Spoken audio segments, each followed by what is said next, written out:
আজকের যুব সমাজ, তরুণ সমাজ ধ্বংসের জন্য এই আকাশ সংস্কৃতি অন্যতম দায়ী। এর কারণে আজকে দেখা যাচ্ছে আমাদের ঘরে ঘরে নয়, আমাদের পকেটে পকেটে, একেবারে হাতের কাছে সিনেমা চলে এসেছে, হারাম জিনিস চলে এসেছে, যার কারণে দেখা যাচ্ছে আমার যুবকদের চরিত্র নষ্ট হয়ে যাচ্ছে। নাম্বার 4, যুব সমাজ ধ্বংসের 4 নাম্বার কারণ হলো অশ্লীল গান, বাজনা, নাটক, সিনেমা।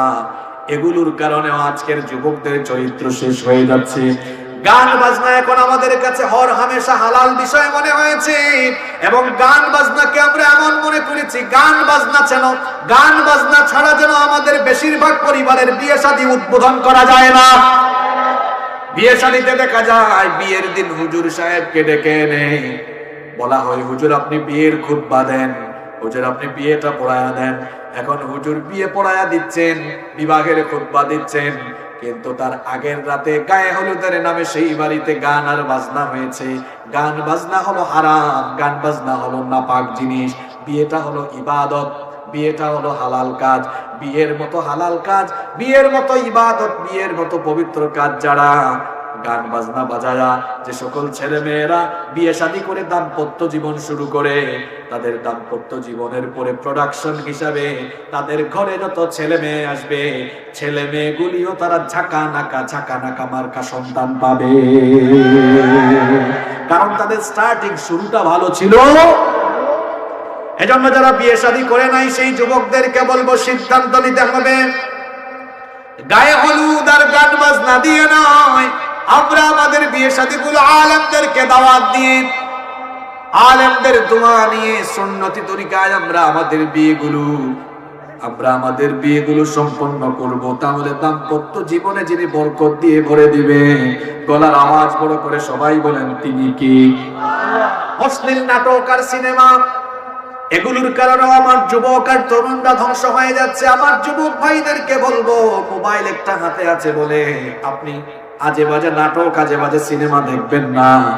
আপনার মোবাইলের মধ্যে ইন্টারনেট কানেকশন পাওয়ায় রাতের বেলা আপনি যা মন চায় তা দেখবেন না, পর্নোগ্রাফিতে আসক্ত হবেন না, খারাপ নাটক, খারাপ সিনেমা দেখবেন না। কারণ রাতের বেলা আপনি আপনার ঘরে আজে বাজে ভিডিও দেখলে আপনার মা বাবা ভাই বোন পরিবারের কেউ না জানলে, না দেখলেও যিনি আপনার সবকিছু জানে এবং সবকিছু যিনি দেখেন তিনি কি? সে আল্লাহকে ভয় করে। এই রকম অশ্লীল আর খারাপ নাটক সিনেমা থেকে আমাদের বেঁচে থাকার দরকার আছে না নাই?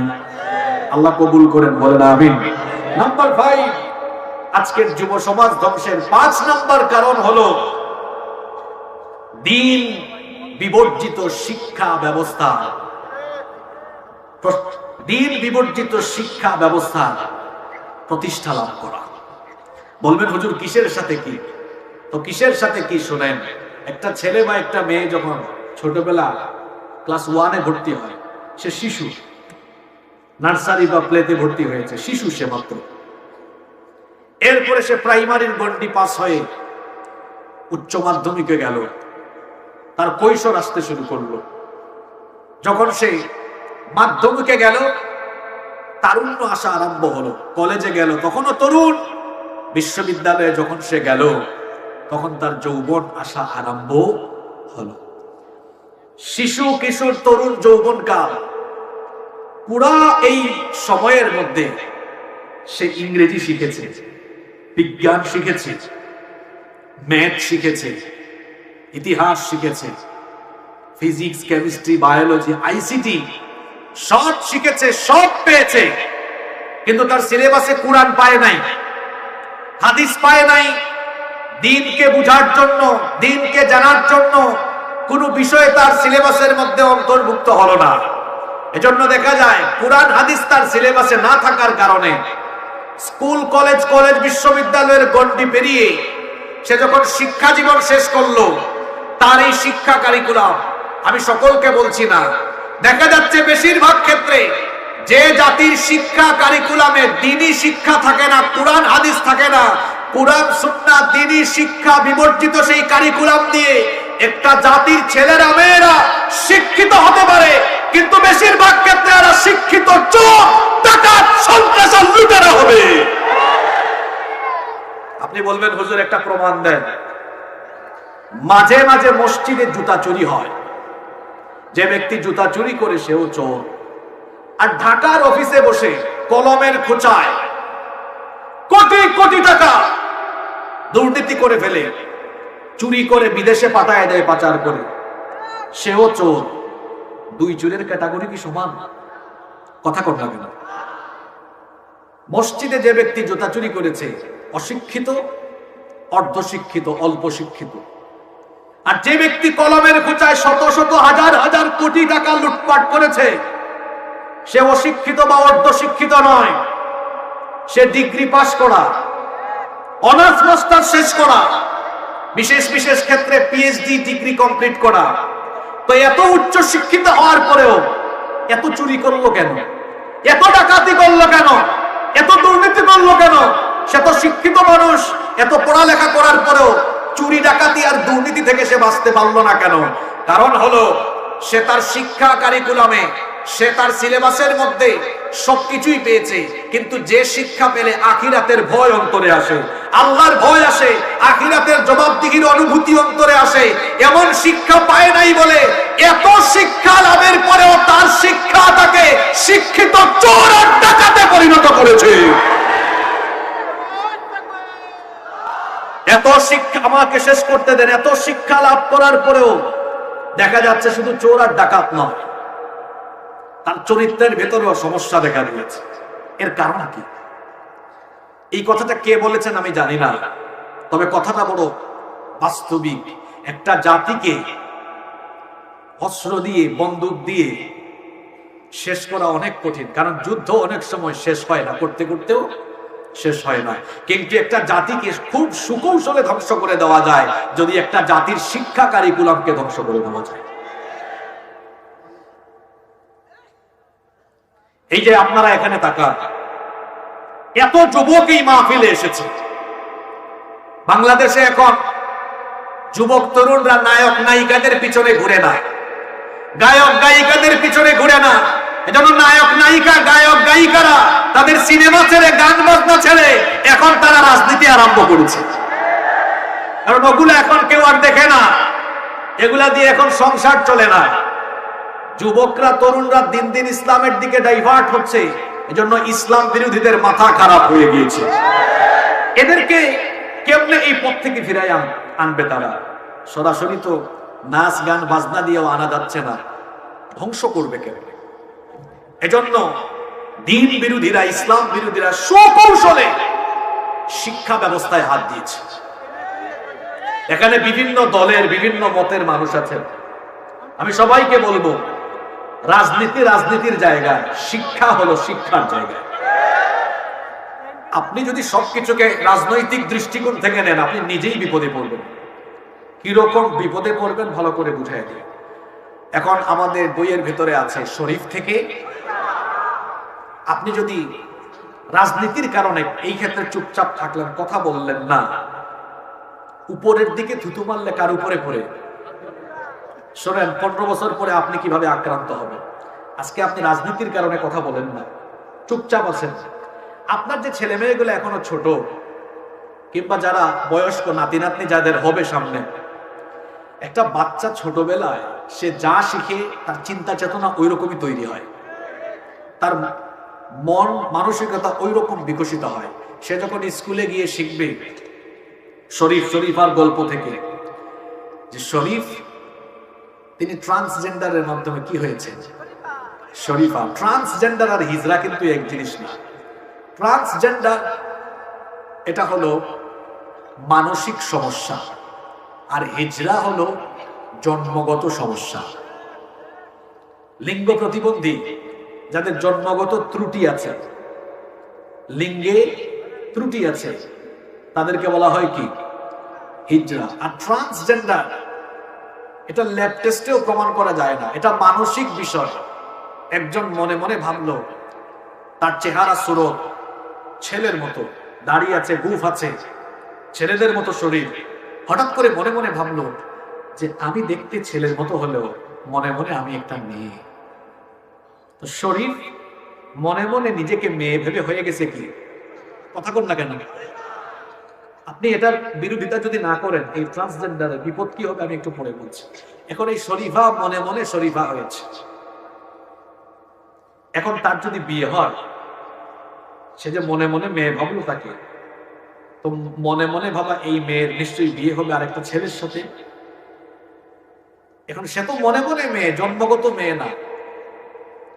বাসর ঘরে গিয়ে দেখা যাবে যে দুটা এক জাতির, ঠিকঠাক বাসরও হবে না, হয়ে যাবে ছেলে এবং ছেলে। এটা হলো সমকামিতা, সমালিঙ্গের প্রতি আকর্ষণ। পৃথিবীর ইতিহাসে সর্বপ্রথম সমকামিতার মতো ভয়াবহ পাপ আরম্ভ করেছিল লূত আলাইহিস সালামের কওম, এবং এই সমকামিতার অপরাধে আল্লাহ জমিন উল্টায়া এই পুরা জনপদকে ধ্বংস করে দিয়েছে।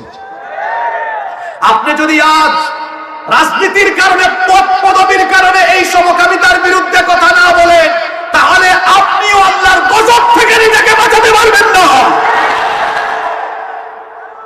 দাঁড়ান দাঁড়ান, আমি শেষ করি, এরপরে একসাথে স্লোগান দিয়ে শেষ করতে দেন। এই ট্রান্সজেন্ডারের চূড়ান্ত রূপ হলো সমকামিতা। এই ট্রান্সজেন্ডারের মতো ভয়াবহ বিষবাষ্প আমাদের বইয়ের ভেতরে ঢুকিয়ে দিয়ে, এদেশের বইগুলো কারো বাপ দাদার পয়সায় ছাপানো হয় না, এদেশের গরিব মুসলমানদের ট্যাক্সের পয়সায় ছাপানো বইয়ের ভেতরে, আমাদের পয়সায় ছাপানো বইয়ের ভেতরে ট্রান্সজেন্ডার ঢুকিয়ে আমাদের সন্তানদেরকে পড়ানো হবে। এদেশের মুসলমানরা বরদাস্ত করবে না, বরদাস্ত করবে না, বরদাস্ত করবে না। এই ট্রান্সজেন্ডারের মাধ্যমে সুকৌশলে আমাদের কোমলমতি ছেলে মেয়েদেরকে আগামী দিনে সমকামী বানানোর মারাত্মক প্রচেষ্টা চলছে। আপনি যদি কথা না বলেন তো শুনেন ভাই সাহেব, আপনার কি হবে? আপনার ছেলে মুন্না হঠাৎ একদিন আপনাকে এসে বলবে, আব্বু আমি আসলে ছেলে হলেও আপনার ছেলে মনে মনে এখন থেকে মুন্নি। খেলা সামলাইয়েন তখন আপনি। আপনার ছেলে করিম হঠাৎ করে এসে বলবে করিমা। মেয়েরাও ভাবা আরম্ভ করবে মনে মনে ছেলে। সম্পদ ভাগের সময় এখানে আলেমরা বসে আছেন, লিযযাকারি মিসলু হাযযিল উনসাইন, আর মনে মনে মেয়ে ভাবা ছেলেরা কলেজ আর বিশ্ববিদ্যালয়ে হোস্টেলে সিট পাওয়ার জন্য, কথা বুঝেন না? এখন মেয়ে হোস্টেলে দেন আপনি, আর আপনারা পড়ে আছেন শুধু শরীফ আর শরীফা নিয়ে। কত অসঙ্গতি আপনারা জানেন, কথা বলতেই হবে। মাদ্রাসায় কারা তাদের সন্তানদেরকে পাঠায়?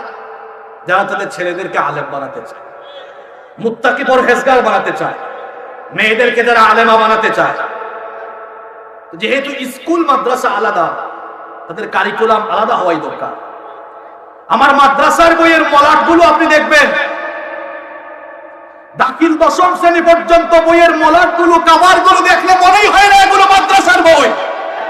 সেখানে ঢোল, তবলা, হারমোনিয়াম, মূর্তির ছবি দেওয়া হয়েছে। সবচাইতে দুঃখ লেগেছে আমার কোথায় জানেন?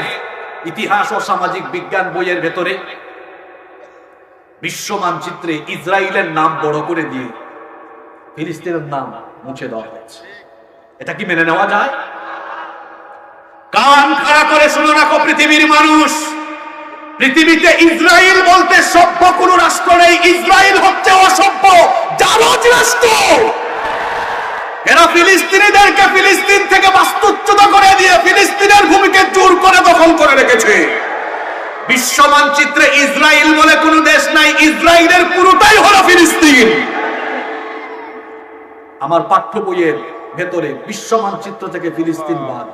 আপনারা শুধু শরীফ শরীফা নিয়ে গত কয়েক সপ্তাহ পড়ে আছেন। আপনারা কি জানেন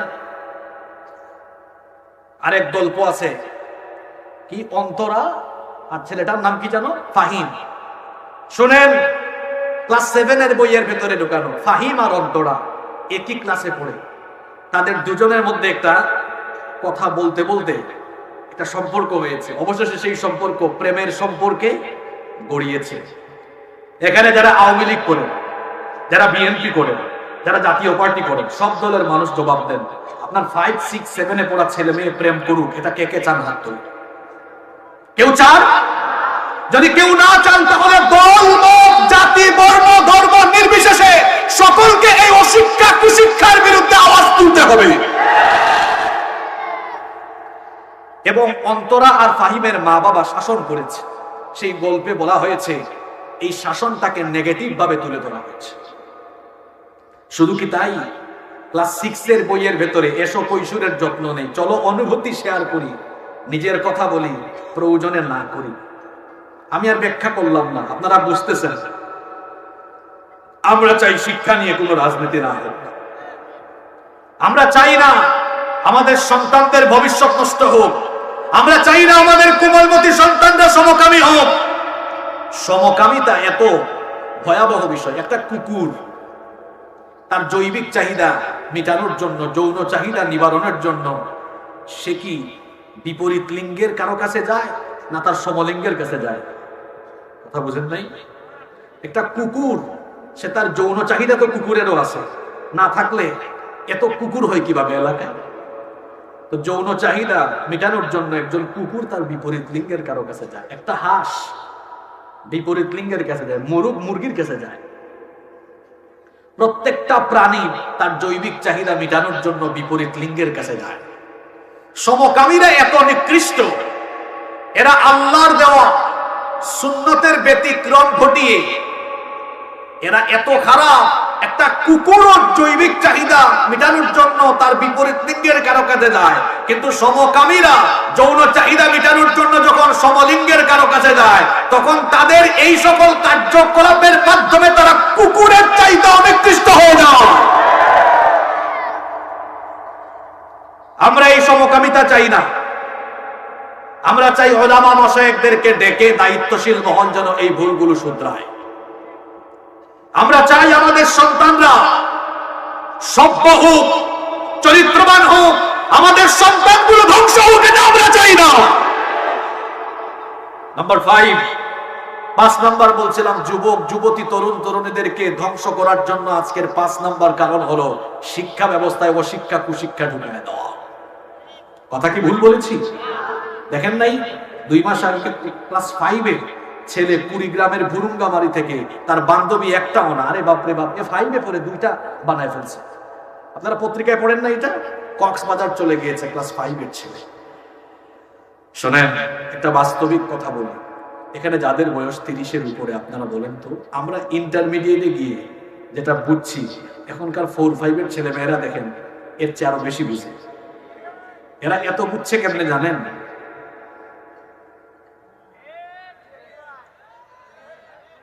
ঠিক আছে, 1 2 নাম্বার, বইয়ের ভিতরে অখাদ্য কুখাদ্য ফাহিমার অন্তরার প্রেমের গল্প। এসো অনুভূতি শেয়ার করি। অনুভূতি শেয়ার করা হচ্ছে। ফেসবুকে একটা ভিডিও ভাইরাল হয়েছে 2-3 মাস আগে। এক অসভ্য শিক্ষক এই চ্যাপ্টার পড়াতে গিয়ে এক মেয়ের গায়ে হাত দিয়ে বলেছে যে বয়সন্ধিকালে অনুভূতির এক ধরনের পরিবর্তন ঘটে। দেখো, আমি যে তোমার গায়ে হাত দিয়েছি, তোমার কি কোনো অনুভূতি হচ্ছে? আমি কি বানায় বলতেছি? এই ভিডিওটা এখনো ইউটিউবে আছে না নাই? এ ধরনের অসভ্য শিক্ষক থেকে জাতি কি শিখবে? ধন্যবাদ জানাতে হয় ব্রাক বিশ্ববিদ্যালয়ের আসিফ সাহেবকে। তিনি যেটা করেছেন, এদেশের অনেক মাদ্রাসার হুজুররাও সেটা করতে পারেন নাই। অনেক মাদ্রাসার হুজুররা আছেন, চাকরি চলে যাবে বলে কথা বলেন না। আরে আপনি কুরআন হাদিস কি বুঝলেন? চাকরির বেতন থেকে মানুষের রিজিক হয় না, রিজিক আসে রাজ্জাকের তরফ থেকে। আসিফ সাহেবের চাকরি চলে গিয়েছে বলে আসিফ সাহেব কি না খেয়ে মরে গেছে? রিজিক কার তরফ থেকে আসে? আপনি জানেন না আগামীকাল সকালের নাস্তা বাড়িতে করবেন না অন্য কোথাও করবেন? গত বছর আমি জানতাম না যে লস্করে এসে আজকে 28 তারিখ আমার রাতের খাবার খেতে হবে। আমি জানতাম না রিজিকটা এমন। রিজিক কার যে কখন কোথায় কেউ সেটা জানে। কষ্ট হচ্ছে আপনাদের?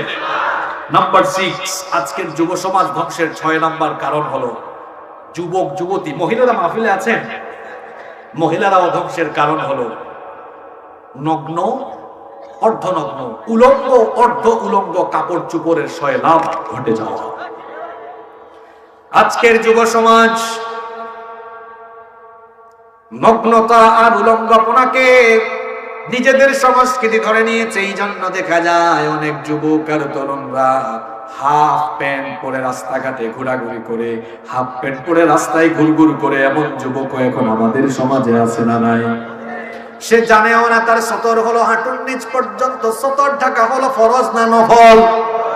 কেউ আছে আবার সতর ঢাকতে ঢাকতে এমন ঢাকা ঢেকেছে, লুঙ্গি প্যান্ট আর পায়জামা নিচে নামাতে নামাতে নামাতে নামাতে একেবারে জুতার নিচে নামিয়ে দিয়েছে। দেখলে মনে হয় যেন এলাকার মানুষ, গ্রামের মানুষ তাকে গ্রামের ঝাড়ুদারের দায়িত্ব দিয়েছে। কথা বুঝেন নাই? একদিন আমি এক ভাইকে দেখলাম লুঙ্গি পরেছে এত নিচে, যখন তিনি রাস্তা দিয়ে হেঁটে যাচ্ছে তার লুঙ্গি দেখা যায় রাস্তাঘাটের সব ধুলা বালুগুলোকে সাফ করে নিয়ে যাচ্ছে। আমি তাকে আটকে দিলাম, বললাম ভাই এই গ্রামের মানুষ কি আপনাকে ঝাড়ুদার হিসাবে নিয়োগ দিয়েছে নাকি? কই হুজুর আপনি কি ফাইজলামি করেন? বললাম ভাই না ফাইজলামি করছি না, লুঙ্গিটা এত নিচে পড়েছে দেখা যাচ্ছে লুঙ্গি সকল রাস্তার ময়লা ধুলা ভালো সাফ করে নিয়ে যাচ্ছে, আপনি এত নিচে নামিয়েছেন কেন? দেখে তো মনেই হচ্ছে আপনি ঝাড়ুদার। লুঙ্গি প্যান্ট পায়জামা টাকনোর উপরে পড়তে হয়, টাকনোর নিচে নামাবেন না, কারণ নবীজি বলেছেন ওই ব্যক্তির দিকে কিয়ামতের দিন আল্লাহ তাকাবেন না, তার সঙ্গে আল্লাহ কথা বলবেন না, তাকে আল্লাহ জাহান্নামের আগুন থেকে মুক্তি দিবেন না, তাকে আল্লাহ পবিত্র করবেন না। সাহাবীরা বললেন নবী গো কোন দুর্ভাগার ব্যাপারে এই কথা বললেন? নবীজি তখন বললেন আমি ওই দুর্ভাগার কথা বলছি যে টাকনোর নিচে কাপড় ঝুলায়া হাঁটে। টাকনোর নিচে কাপড় ঝুলায়া হাঁটে এমন মানুষ আমাদের সমাজে আছে না নাই? আপনি প্যান্ট পরেন, পায়জামা পরেন, লুঙ্গি পরেন, যেটাই পরবেন টাকনোর উপরে পরবেন, পারবেন তো? এই হলো পুরুষের অবস্থা। আর মহিলাদের অবস্থা যদি দেখেন, মহিলাদের অবস্থা হলো এমন, মহিলারা তারা এখন বিদেশি কাপড় চোপড় দেখে, নায়ক নায়িকা গায়ক গায়িকাদের কাপড় চোপড় দেখে নায়িকা গায়িকাদের অনুকরণ করে তারা ঘরে ঘরে মিছিল তুলেছে, আমার ওয়াকা ওয়াকা ড্রেস লাগবে, ওয়াকা ওয়াকা লাগবে, পাখি লাগবে, কিরণমালা লাগবে। আমি প্রথম যখন এগুলো শুনছিলাম আমি ভাবলাম মনে হয় এগুলো বহু ফজিলতের ড্রেস হবে। আমি তো চিটাগংয়ে থাকি, সেখানে গার্মেন্টস এর অভাব নাই। এক গার্মেন্টস ফ্যাক্টরির মালিককে বললাম ভাই এই যে ওয়াকা ওয়াকা, কিরণমালা, পাখি, এই যে আরো অনেক ড্রেসের নাম শুনি, এই ড্রেসগুলো মনে হয় অনেক বেশি পর্দা হয়, তাহলে আমার দেশের নারীরা কেন এগুলোর জন্য এত পাগল? পত্রিকায় পড়ি বাবা ওয়াকা ওয়াকা কিনে দেয় না, পাখি ড্রেস কিনে দেয় না বলে মেয়ে দেখা যায় বাড়ি থেকে রাগ করে অন্য বাড়িতে চলে গিয়েছে। ঈদের সময় বাপের সাথে মার সাথে রাগ করে, মনে হয় ড্রেসগুলো অনেক ফজিলতের হবে। কই হুজুর না, এত ফজিলতের না। এই ড্রেসগুলো হলো এমন হাতের এই জায়গা থেকে একেবারে কবজি পর্যন্ত নেটের মতো, জালের মতো। তো আমি তখন বললাম ভাই যদি এটা নেটের মতো জালের মতোই হয় এত পয়সা দিয়ে কেনার কি দরকার? আমি জানি না আপনাদের এলাকায় এই জাল আছে কিনা, আমাদের সিলেটে তারপর চিটাগংয়েও একটা জাল আছে যে ঠেলা দিয়ে মাছ মারে, এটাকে আপনারা কি জাল বলেন? নেট জাল বা ঠেলা জাল যেটাই বলেন। আমি বললাম তো যদি এটা নেটের মতোই হয় এত পয়সা দিয়ে কাপড় কেনা কি দরকার? নেট জাল বা ওই ঠেলা জাল ওইটা নিয়ে তারপর সেলাই করেই তো দিয়ে দিতে পারে, এত পয়সা দিয়ে কেনার দরকার নেই। মা বোনদেরকে বলছি খবরদার আমার বোনেরা বেপরদা হয়ে ঘর থেকে বের হবেন না। নবীজি বলেছেন শেষ জামানায় এমন কিছু নারী হবে তারা পোশাক পরেও উলঙ্গ উলঙ্গ থাকবে, তাদেরকে দেখলে মনে হবে পোশাক পরেও তাদেরকে উলঙ্গের মতো লাগে। নবীজি তাদের ব্যাপারে বলেছেন নিসাউহুম কাসিয়াতুন আরিয়াত, এই সকল নারীরা এমন এমন পোশাক পরবে, এমন এমন টাইট ফিট আটো সাটো, তাদের শরীরকে খামচে ধরবে, শরীরের অঙ্গ প্রত্যঙ্গ গুলো বোঝা যাবে, পাতলা পাতলা পোশাক পরবে। আমার বোনদেরকে বলবে এমন পাতলা পাতলা আটো সাটো পোশাক আপনারা পরবেন না। নবীজি আরো বলেছেন এরা হবে এমন নারী আলা রুসিহিম কাসনিমাতিল বুখতিল ইজাফ, বুখতি উটের কুজের মতো মাথায় ভাঁজ দিয়ে স্টাইল করে হিজাব বাঁধবে। আহারে মাহফিলের মধ্যে এমন কিছু মহিলা আসে, আপনাদের এই দক্ষিণবঙ্গে এমন কিছু মহিলা মাহফিলেও পাওয়া যায় মুখটা খোলা রেখে এরকম ভাঁজ দিয়ে দিয়ে হিজাব করে তারপরে মাহফিলেও আসে। টাঙ্গাইলে এক মাহফিলে গিয়ে শুনলাম মাহফিলের দিন এক যুবক আর এক যুবতীকে নিয়ে উধাও। তো মাহফিলে যদি এই অবস্থা হয় তাহলে তো মহিলা মাহফিল বন্ধ করে দিতে হবে। মা বোনদেরকে বলবো মাহফিলে আসেন কিংবা ঘর থেকে বের হন পূর্ণাঙ্গ পর্দা করে ঘর থেকে বের হতে হবে। পর্দার এই বিধানটা কার? আরো জোরে বলেন কার? যে সকল মহিলারা বাড়ি থেকে বের হওয়ার সময় 2 ঘন্টা 3 ঘন্টা সাজগোজ করে, ওই মহিলার চরিত্র ভালো না। কারণ পুরুষকে দেখাবার জন্য সে নিজেকে তৈরি করেছে, নইলে সে বাড়ি থেকে বের হওয়ার সময় কেন এত সাজগোজ লাগে? আপনি যখন বাড়ি থেকে বের হবেন তখন আপনি জাস্ট ফ্রেশ হয়ে বুরখা পরিধান করে, নিকাব পরে, পূর্ণাঙ্গ পর্দা করে আপনি বের হবেন। যদি সাজগোজ করতে হয় সেটা আপনার স্বামীর জন্য করবেন। কিছু মহিলা আছে যখন জুমার দিনে বিয়ে বাড়িতে যায়, বিয়ে বাড়িতে যাওয়ার সময় এমন সাজগোজ মারে, বিয়ে খাওয়ার সময় যায় জরিনা সকিনার মতো, আর বাড়িতে তার হাজবেন্ডের সামনে থাকে কামলা বেডির মতো। এরকম অনেক মহিলা আছে। মা বোনদেরকে বলবো, আপনি সাজগোজ করবেন আপনার স্বামীর জন্য, ঘর থেকে বের হলে পূর্ণাঙ্গ পর্দা করে বের হবেন। আমার ভাইদেরকে বলবো, কাপড় আমরা টাকনুর নিচে নয় টাকনুর উপরে পরবো। নগ্নতা, অর্ধ নগ্নতাকে আমরা অ্যাভয়েড করব। পারবেন তো ইনশাআল্লাহ? নাম্বার 7, যুব সমাজ ধ্বংসের 7 নম্বর কারণ হলো অসৎ বন্ধুদের সাথে চলাফেরা। এই যে কথায় আছে না, সৎসঙ্গে স্বর্গবাস, অসৎ সঙ্গে। খবরদার, অসৎ বন্ধুদের সাথে আপনি মিশবেন না। যে ছেলেটা মাদক গ্রহণ করে, রাস্তাঘাটে মেয়েদেরকে ডিস্টার্ব করে, যে ছেলেটা চরিত্রের কোনো ধার ধারে না, চরিত্রহীন লম্পট, এ ধরনের মানুষকে আপনি আপনার বন্ধু বানাবেন না। একটা কাপড় আতর মেখে, আতর লাগানোর পরে আতর মাখা সেই কাপড় যদি আপনি আলমারিতে রেখে দেন, দেখবেন আতর মাখা কাপড়ের এই আতরের গন্ধ আলমারির অন্যান্য কাপড় চুপড়েও চলে যায় কি যায় না? চলে যায়। আপনি বিড়ি খেলেন, সিগারেট খেলেন, সিগারেটের ধোঁয়া যদি কোনো কাপড়ে লেগে যায়, সেই সিগারেটের দুর্গন্ধযুক্ত কাপড় যদি আলমারিতে রেখে দেন, দেখবেন সিগারেটের দুর্গন্ধ অন্যান্য কাপড়ে চলে যাওয়ার সম্ভাবনা আছে না নাই? এই উদাহরণটা এই জন্য দিয়েছি, ভালো মানুষের সাথে থাকলে ভালো মানুষের এই গুণগুলো আপনার উপরে আসর করবে। খারাপ মানুষের সাথে থাকলে আস্তে আস্তে খারাপ ওই স্বভাবগুলো আপনার ভেতরেও চলে আসতে পারে। এই জন্য আল্লাহ তাআলা বলেছেন, কিয়ামতের দিন অসৎ বন্ধুদেরকে গ্রহণ করে যারা দুনিয়ায় চলাফেরা করেছে, হাত কামড়িয়ে কামড়িয়ে তারা আফসোস করবে। রব্বুল আলামিন কোরআনুল কারীমের 25 নম্বর সূরা সূরাতুল ফুরকানের 27 নম্বর আয়াতে বলেছেন, ওয়া ইয়াউমা ইয়া'আদ্দুল যালিমু আলা ইয়াদাইহি ইয়াকুলু ইয়া লাইতানি আত্তাখাযতু মা'আর রাসূলি সাবিলা। আল্লাহ তাআলা বলছেন, সেই দিন সীমা লঙ্ঘনকারী পাপিষ্ঠরা 2 হাত কামড়িয়ে কামড়িয়ে আফসোস করবে, হায় হায়, কেন আমি রাসূলের তরিকা অনুসরণকারীদেরকে আমার সঙ্গী বন্ধু হিসাবে আমি গ্রহণ করলাম না। আফসোস করে আরো বলবে, ইয়া ওয়াইলাতা লাইতানি লাম আত্তাখিয ফুলানান খলিলা। ওই ব্যক্তিকে যদি আমি আমার বন্ধু না বানাতাম, আমার জন্য ভালো হতো, মঙ্গলজনক হতো। আফসোস করার আগে দুনিয়ায় থাকাকালীন সময়ে ভালো হয়ে যাওয়ার সুযোগ আমাদের জন্য আছে না নাই? এই জন্য অসৎ বন্ধুদের সাথে আমরা চলবো না। রাজি আছেন তো?